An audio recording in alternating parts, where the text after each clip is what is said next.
Goeiemôre broers en susters. Het is baie lekker om vir julle almal so te kan sien vanmôre. Julle wat ons kom besoek, julle is ook baie hartlik welkom. Ons gebed is dat die Here deur sy woord en deur sy gees regtig ook vir ons elkeen sal vashou vanmôre. Dit is die laaste Sondag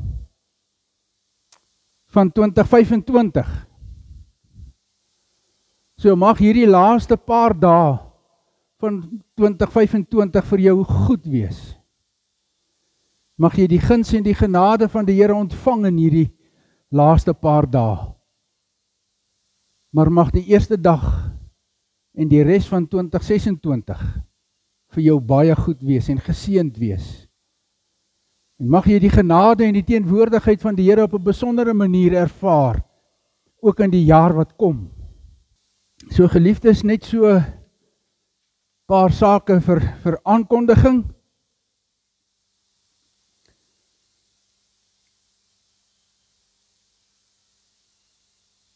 Van volgende Sondag af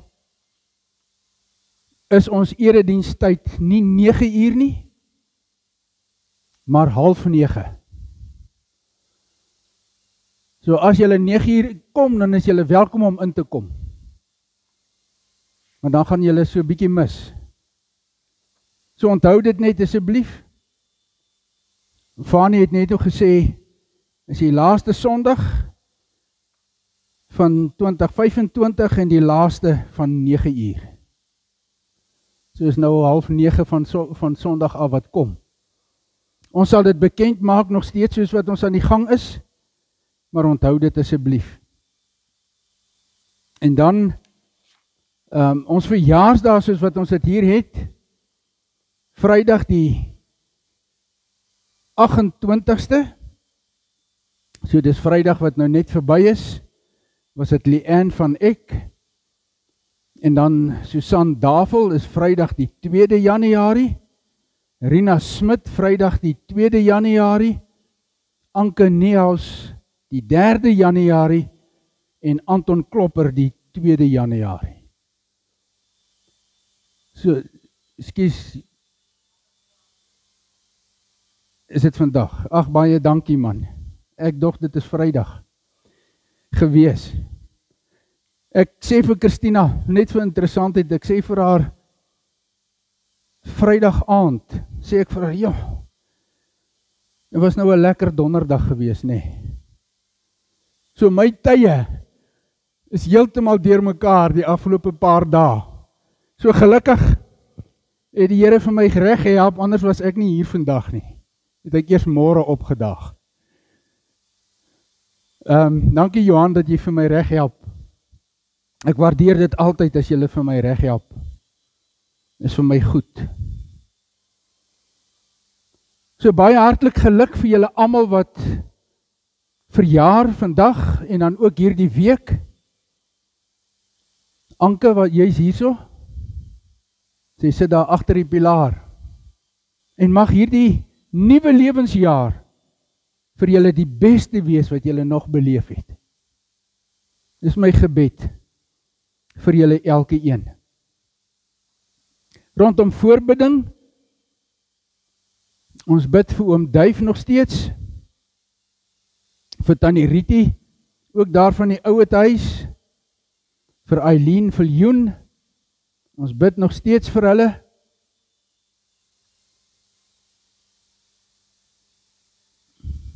So ons bid vir julle elkeen, baie van julle se name noem ons nie meer, of het ons nie opgeskryf nie, maar as ek julle sien, dan onthou ek dat ons vir julle bid.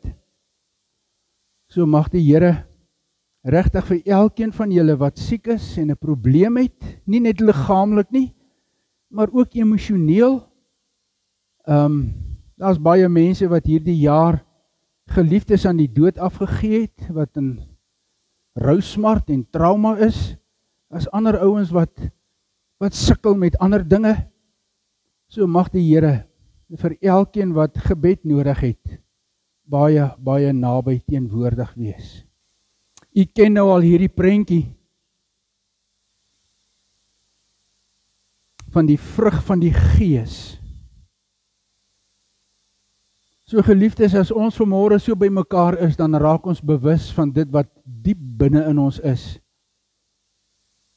Om te kan groei, moet ek in my menswees groei. Ek moet emosioneel, psigies groei. En ek moet geestelik groei. En gewone groei in my menswees en geestelike groei loop hand aan hand. Want die een stimuleer die ander. So kom ons gee onsself en ons groei oor aan die Here.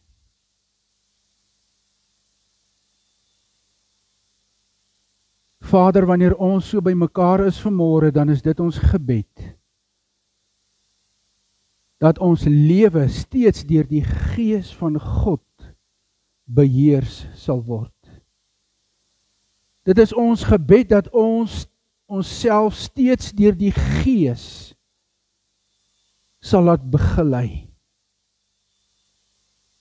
Here Jesus, U het ons vrygemaak om werklik vry te wees.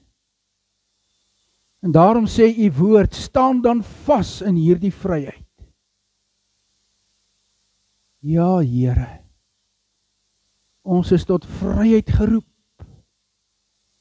En daarom wil ons mekaar dien in liefde. Amen. Geliefdes, genade en vrede vir julle van God ons Vader en die Here Jesus Christus.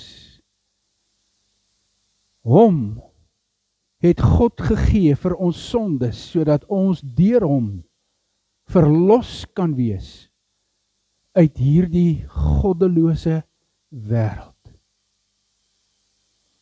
Vader, dit is vir ons 'n wonderlike voorreg om vanmôre tot aanbidding te kom. Ons kom staan op ons knieë voor U as Vader. Ons kom staan op ons knieë voor U, Here Jesus, en ons aanbid U as ons verlosser en as ons Here. Die een wat gekom het, en die een wat die wonders van God geopenbaar het en daarvan getuig het. Ons aanbid U as die een wat homself kom gee het as 'n offer, sodat ons vrygespreek mag word. Ja, ons aanbid U as die een wat gesterf het en wat die dood oorwin het. Ons aanbid U as die een wat die sleutels van die dood en die doodryk het, omdat U opgewek is. En omdat U opgevaar het en gaan sit het aan die regterhand van die Vader.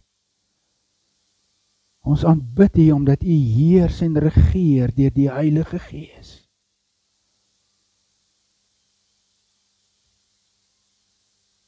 Heilige Gees, ons aanbid U vanmôre as die lewendmaker. Ons aanbid U as die inwonende Gees van God, wat in elke kind van God woon.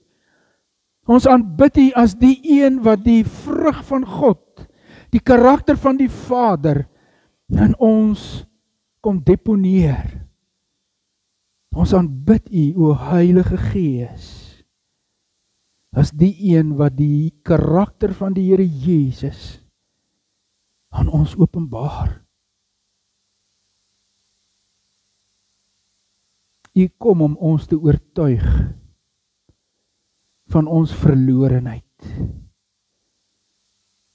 U kom om ons te kom oortuig van Jesus wat gekom het. En dat ons die verlosser Jesus nodig het. U kom om ons te oortuig daarvan dat ons in skuldbelydenis voor U moet neerval in aanbidding. Belydenis van sonde. Maar ook voor U kom buig in aanbidding, omdat U die lewe is, die lig is vir ons as mens.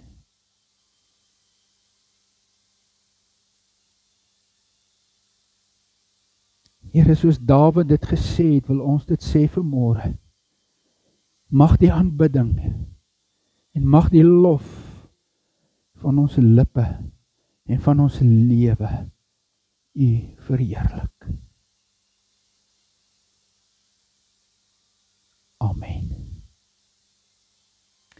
Geliefdes, ons staan vanmôre en is vanmôre in God se teenwoordigheid as Vader, Seun en Heilige Gees. En ons Vader het ons so lief, dat hy 'n besondere droom vir ons lewe het. En ons het al die afgelope tyd met mekaar oor hierdie droom gesels. En ons gaan dit vanmôre weer lees.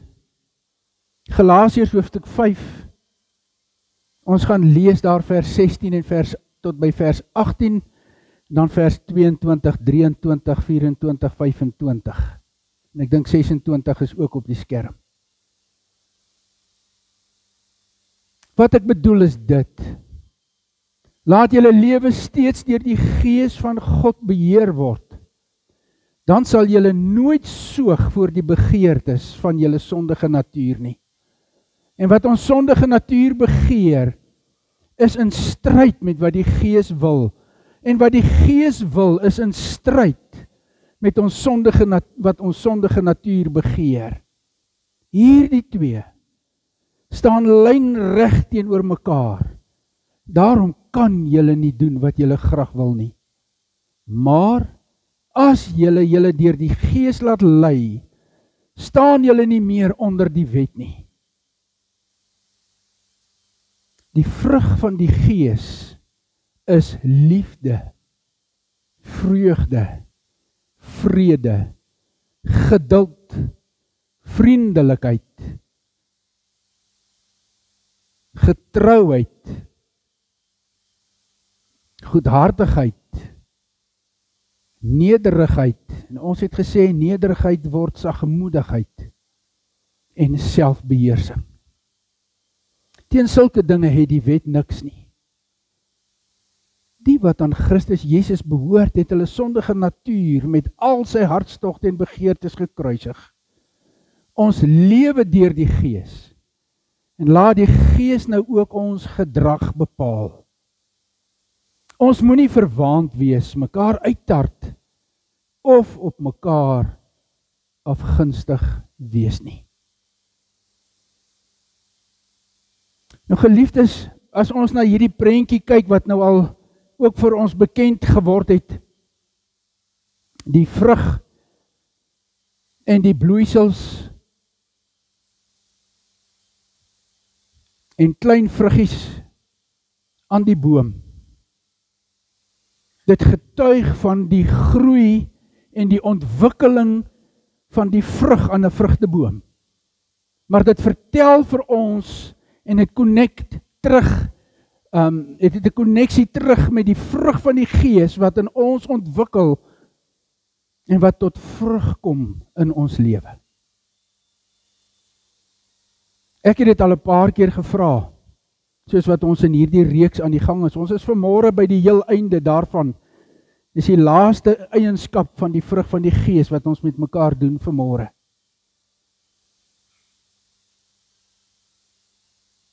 Ek het al deur die tyd gevra,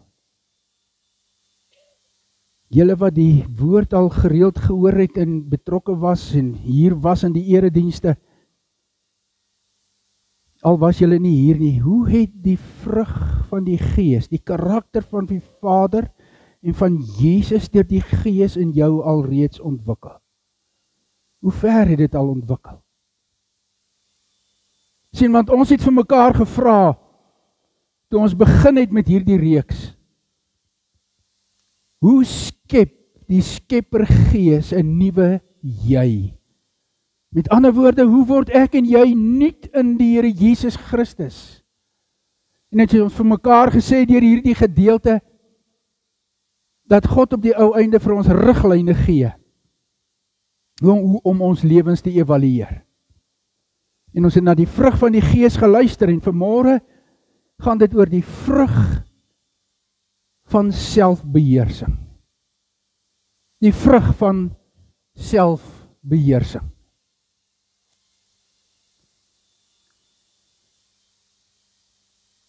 geliefdes, so in my voorbereiding en in my stil word,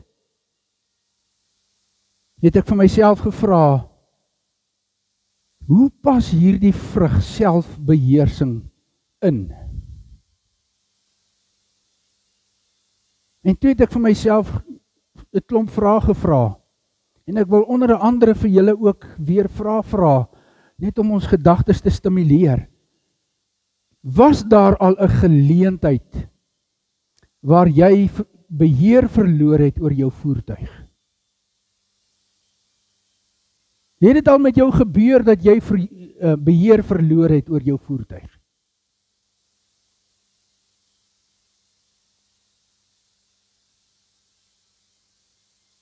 En as jy so ja sou sê, dan wil ek dit uitbrei en sê, wat het jy ervaar?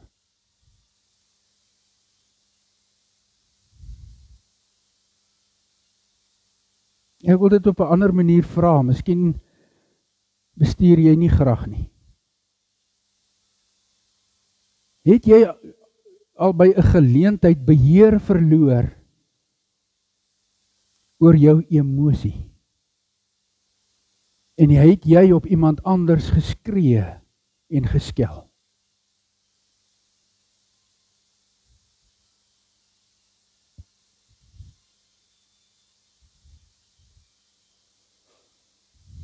Ag, miskien het julle almal beheer oor julle emosies, so laat ek dit op 'n ander manier vra. Was daar 'n geleentheid waar jy toegegee het aan een of ander versoeking, terwyl jy geweet het dat dit waaraan jy nou toegee verkeerd is?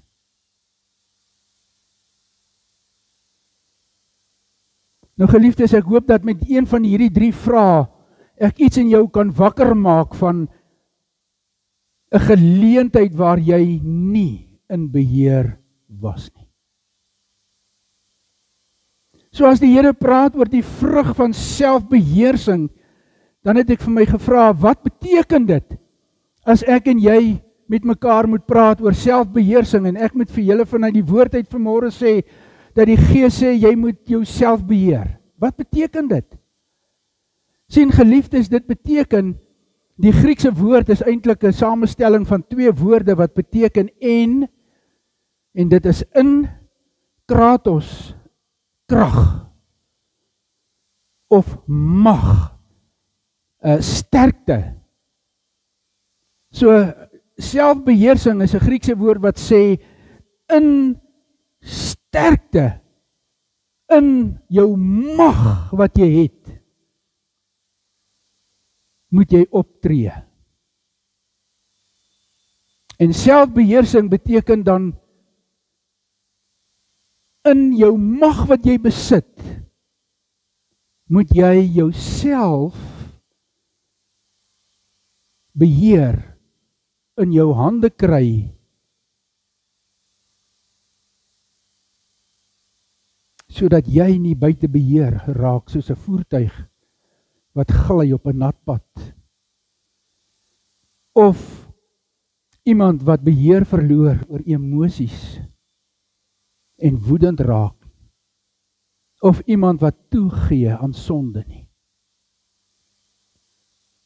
Sien, die Griekse woord sê onder andere, een van die woordeboeke sê, dit is om met volle beheer oor jou eie begeertes en dade te kan lewe.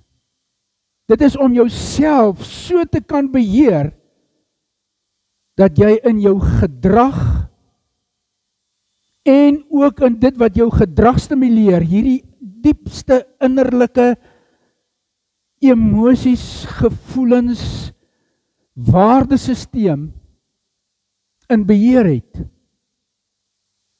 sodat dit nie maar net eenvoudig oorloop, soos 'n damwal wat breek nie. Dit beteken om werklik mag te hê oor iets anders. Met ander woorde, om so te ontwikkel, dat jy iets bemeester. Jy word die meester, jy word die baas van iets. En dit is hierdie vermoë wat die Gees in ons stimuleer, om nee te kan sê, vir ons basiese, sondige geaardheid. En vir ons emosies en vir ons begeertes wat dit stimuleer en tot uiting bring.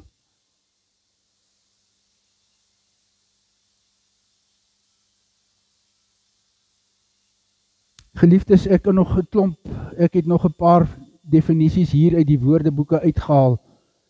Maar eintlik wil ek maar net daarby afsluit as ek vra, wat beteken dit om in selfbeheersing te lewe? Dan beteken dit om elke dag gedurig deur aan 'n proses onderwerp te wees waarin jy al meer en meer en meer beheer kry oor jou gedrag en oor dit wat binne in jou is.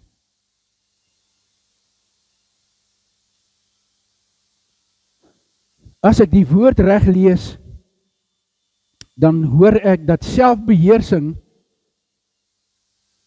raak elke aspek van my lewe. Dit raak elke deel van my lewe, hoe ek eet.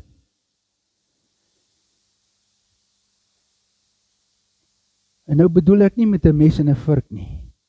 Ek bedoel, wat is my gesindheid teenoor kos? Is ek onbeheers of is ek beheers wanneer ek eet?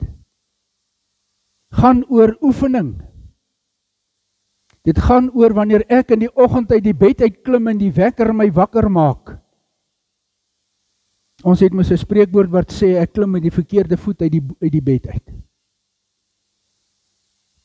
Skrif sê of jy links aan die uitklim en of jy regs uitklim, jy moet in beheer wees deur die Gees van God wat binne in jou is.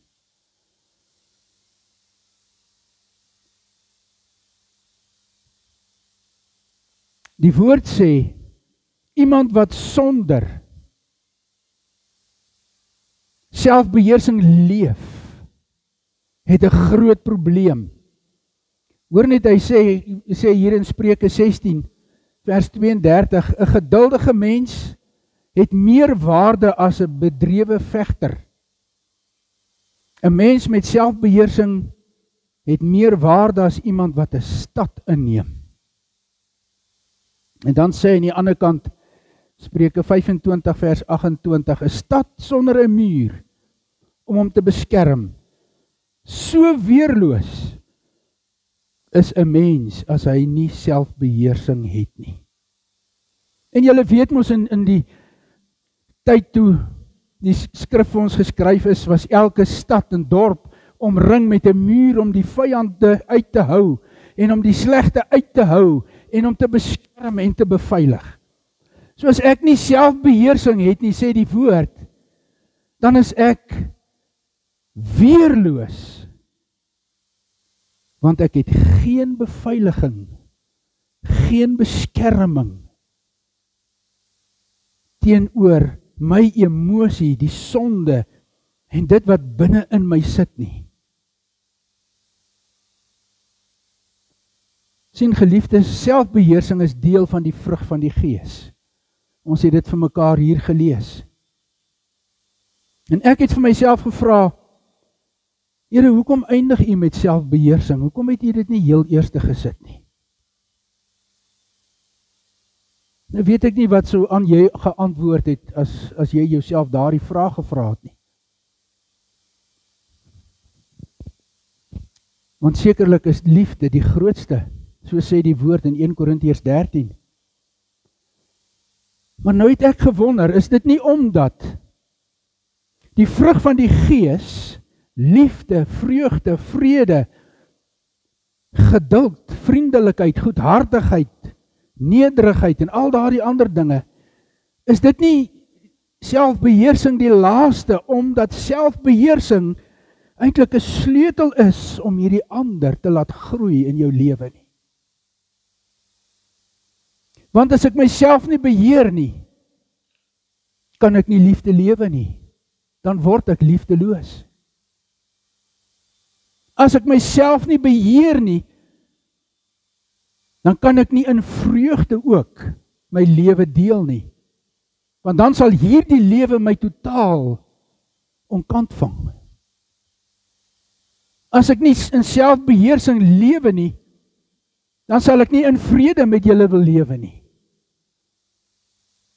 Want selfbeheersing word die sleutel om ook die ander te beleef en te laat ontwikkel in my lewe. Jy sien, slegs deur die teenwoordigheid van die Gees van God in my binneste, ontvang ek hierdie gawe van die vrug van selfbeheersing. Ontvang ek die mag en die krag om oor myself beheer uit te oefen. Alleen deur die Gees ontvang ek die vermoë om myself te dissiplineer.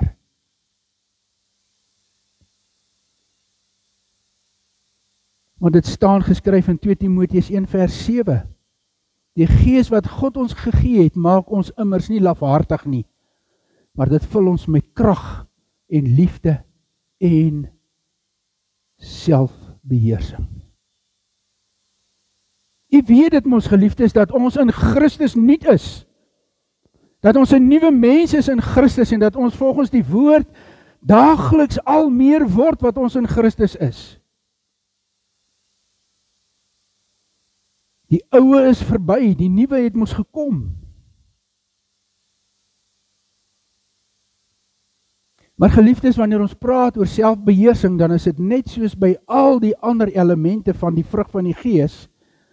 En dit is dat daar 'n diep gewortelde geestelike stryd tussen my sondige natuur, my menswees, dit wat die wêreld my aanbied, en die Gees van God en sy woord is. Daar's 'n diep gewortelde geestelike stryd. Want dit wat die Gees begeer is in stryd met wat die sondige natuur wil en ook andersom.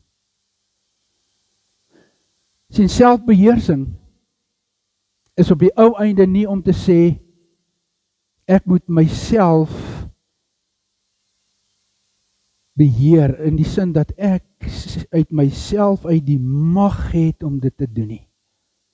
Selfbeheersing gaan daaroor dat ek myself oorgee aan die Here Jesus Christus, oorgee aan die Heilige Gees, sodat die Vader se karakter, Jesus se karakter, die Gees se karakter in my begin ontwikkel en vasdra plek kry en geanker word in my ganse lewe. Daarom is selfbeheersing ook 'n Bybelse opdrag. Ons kan dit gaan lees.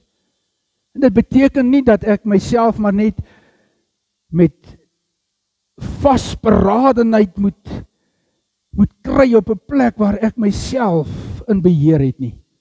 Maar dit gaan daaroor dat ek myself onder beheer van Christus en die Gees plaas.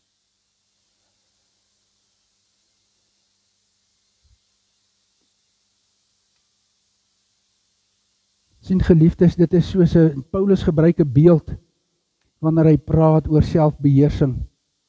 Dan sê hy, ons almal is deel van hierdie wedloop, geestelike wedloop.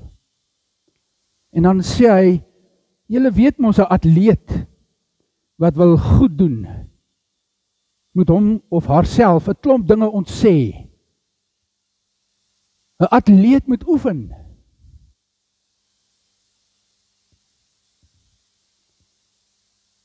As julle vir daardie kinders daar agter sou vra, hoekom doen hulle goed in atletiek? Dink ek sal hulle vir julle sê, omdat ons werklik oefen. Omdat ons vasbyt, hardloop, fiks word. Ons wegspring oefen. Ons longe oefen.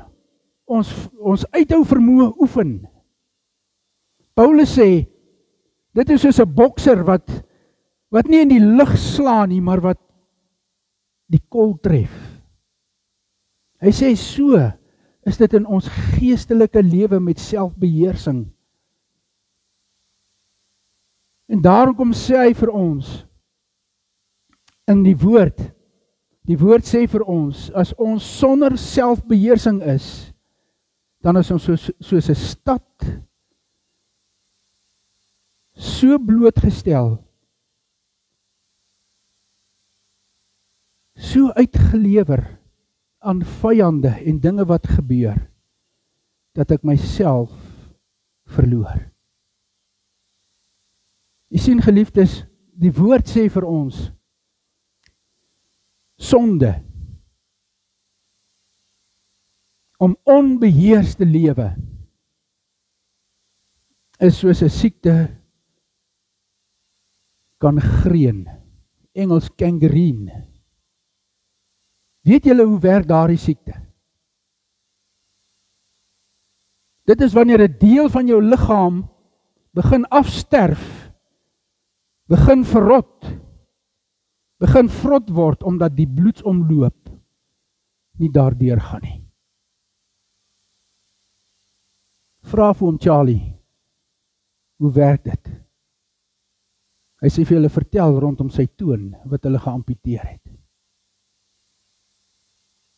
Sien geliefde, selfbeheersing is die bloedsomloop in my geestelike lewe, in my verhouding met die Here, in hierdie vrug van die Gees waarin ek moet begin lewe.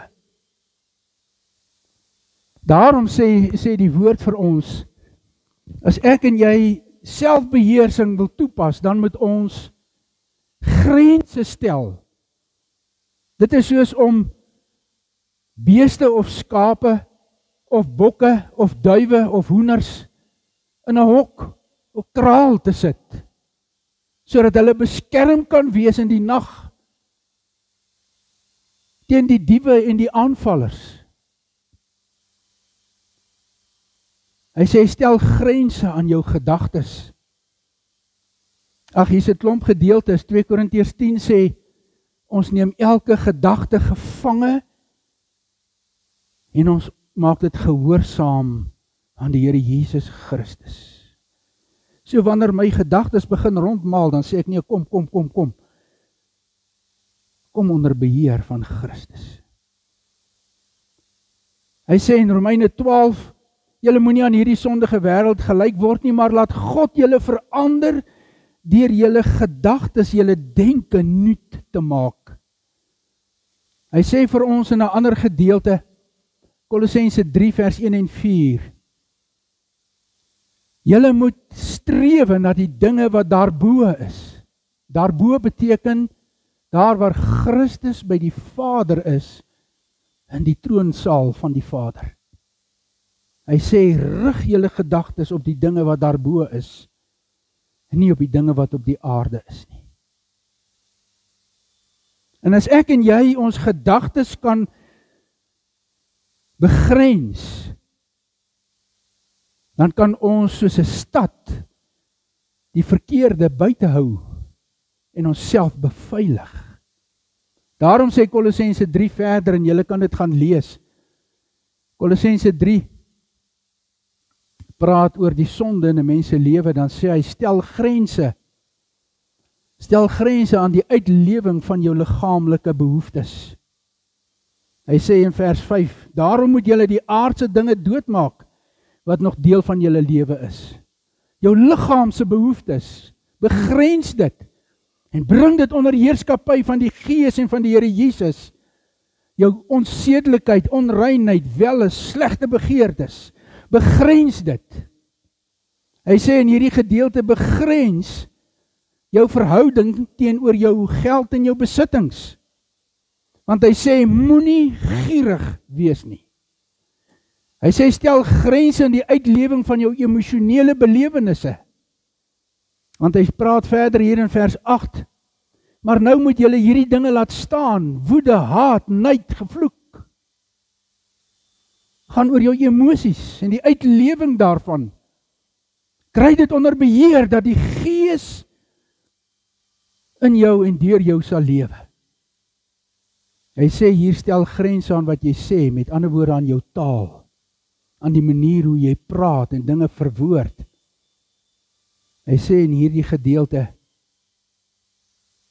moenie godslasterlik praat nie. Vuil taal en leuns moet daar nie uit jou mond uitkom nie. Jakobus 3 praat van die tong wat 'n vuur is wat uit die hel uit aangesteek word. Geliefdes, hierdie gedeelte sê oor selfbeheersing. Stel grense sodat die sondige natuur nie kan inbreek in jou verhouding met God nie. Maar as ek grense gestel het, dan sê hy, vervang hierdie goed wat na jou toe kom, hierdie negatiewe dinge, vervang dit met die positiewe. Vervang, omdat jy jou gedagtes in beheer kry, jou liggaamlike begeertes, jou emosionele begeertes, dit wat jy praat, vervang dit met die vrug van die Gees. Leef, liefde, vrede, vreugde, geduld, goedhartigheid, sagmoedigheid.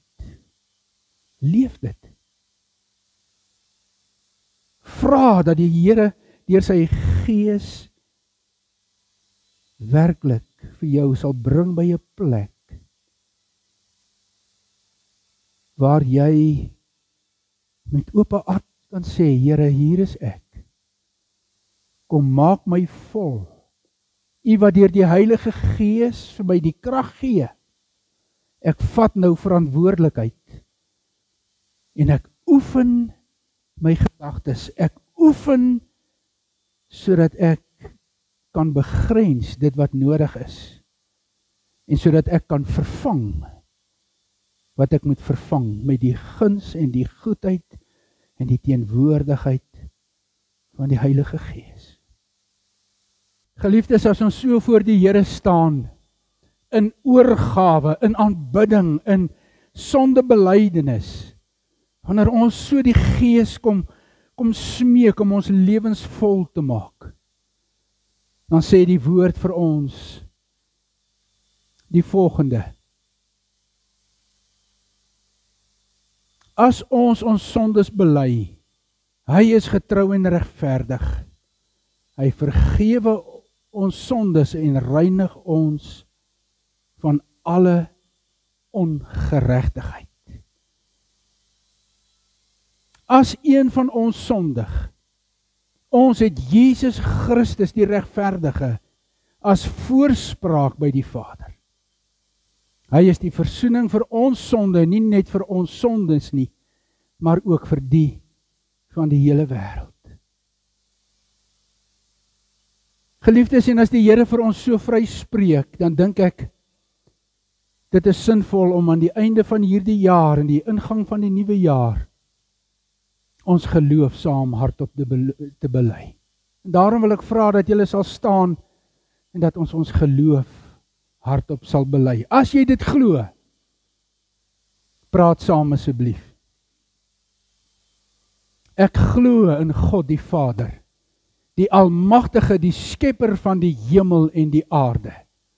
En in Jesus Christus, sy eniggebore Seun, ons Here, wat ontvang is van die Heilige Gees, gebore is uit die maagd Maria, wat gelei het onder Pontius Pilatus, gekruisig is, gesterf het en begrawe is, en ter helle neergedaal het, wat op die 3de dag weer opgestaan het uit die dode, wat opgevaar het na die hemel, en sit aan die regterhand van God, die Almagtige Vader, van waar hy sal kom om te oordeel, die wat nog lewe en die wat reeds gesterf het. Ek glo in die Heilige Gees. Ek glo aan 'n heilige algemene Christelike kerk, die gemeenskap van die heiliges, die vergewing van sondes, die opstanding van die vlees en 'n ewige lewe. Geliefdes, julle sal krag ontvang wanneer die Heilige Gees oor julle kom, en julle sal Jesus se getuies wees, hier en oral waar julle kom.